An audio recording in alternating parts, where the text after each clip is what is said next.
Election സമയത്ത് എൻ്റെ മകൻ ഭക്ഷണം കഴിക്കാൻ വീട്ടിലേക്ക് വന്നിട്ടിരുന്ന് ഭക്ഷണം കഴിച്ച് വെളിയിലേക്ക് ഇങ്ങനെ ഇറങ്ങാൻ നിൽക്കുമ്പോഴാണ് 3 ബൈക്കിൽ ആൾക്കാർ വന്നിട്ട് എൻ്റെ മകനെ പിടിച്ച് പൊതിരെ പിടിച്ച് തല്ലിയത്. കല്ലും കൊണ്ട് കുത്താൻ പോയി കശേര എടുത്ത് അടിച്ചു. ഇത് കണ്ട് ഞാൻ 2 കുഞ്ഞുങ്ങളെയും കൊണ്ട് പുറകെ വശത്ത് നിന്ന് ഓടിക്കൊണ്ട് വരികയായിരുന്നു. എൻ്റെ മകനെ എന്താ ചെയ്യുന്നതെന്ന് പറഞ്ഞ് 2 വയസ്സായ കുഞ്ഞിനെ താഴെ ഇറക്കി കുട്ടി പേടിച്ച് പുറകെ വശത്തേക്ക് തന്നെ ഓടി. 11 മാസമായ കുട്ടി ഈ കയ്യിലായിരുന്നു.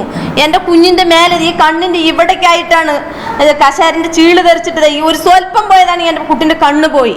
ഈ പാവികൾ എന്താ നിങ്ങൾ കാണിക്കുന്നത്? വീട് കയറി വന്ന് എൻ്റെ മകനെ ആക്രമിക്കുന്നത് എന്ത് തെറ്റ് ചെയ്ത് എൻ്റെ മകൻ എന്ന് പറഞ്ഞപ്പോൾ 5 മണി സമയം ഉണ്ടെങ്കിൽ നിന്റെ പൊള്ള അറുക്കൂടാന്ന് പറഞ്ഞു അതിലെ ഒരുത്തൻ. എന്നിട്ട് ഭീഷണി മുഴക്കിയിട്ട് പോയി. പിന്നെ എൻ്റെ കുട്ടിക്ക് വെളിയിൽ ഇറങ്ങാൻ തരൂല്ല. ഒരു കല്യാണത്തിന് പോയപ്പോൾ അവിടെ വെച്ചിട്ടും കണ്ണിക്കണമെന്ന് പറഞ്ഞ് എൻ്റെ കുട്ടി പേടിച്ച് വിറങ്ങലിച്ച് ഓടിക്കൊണ്ട് വന്നാണ്. ഈ പോലീസുകാരൻ്റെ അടുത്ത് പരാതിയും കൊണ്ട് പോയപ്പോൾ പോലീസുകാർ പറയാണ് അങ്ങനെയൊന്നുമില്ല, നിങ്ങൾ പ്രതികൾ എവിടെയാണ്? ആ പ്രതികളിൽ ഞങ്ങൾക്ക് കാണിച്ചു തരും, ഞങ്ങൾ പിടിക്കാന്നാണ് പോലീസുകാർ പറയണത്.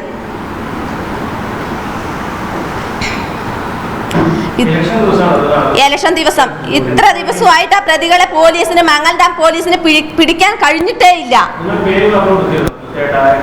പേര് വ്യക്തമായി കൊടുത്തിട്ടുണ്ട്, പേര് പറഞ്ഞു കൊടുത്തിട്ടുണ്ട്.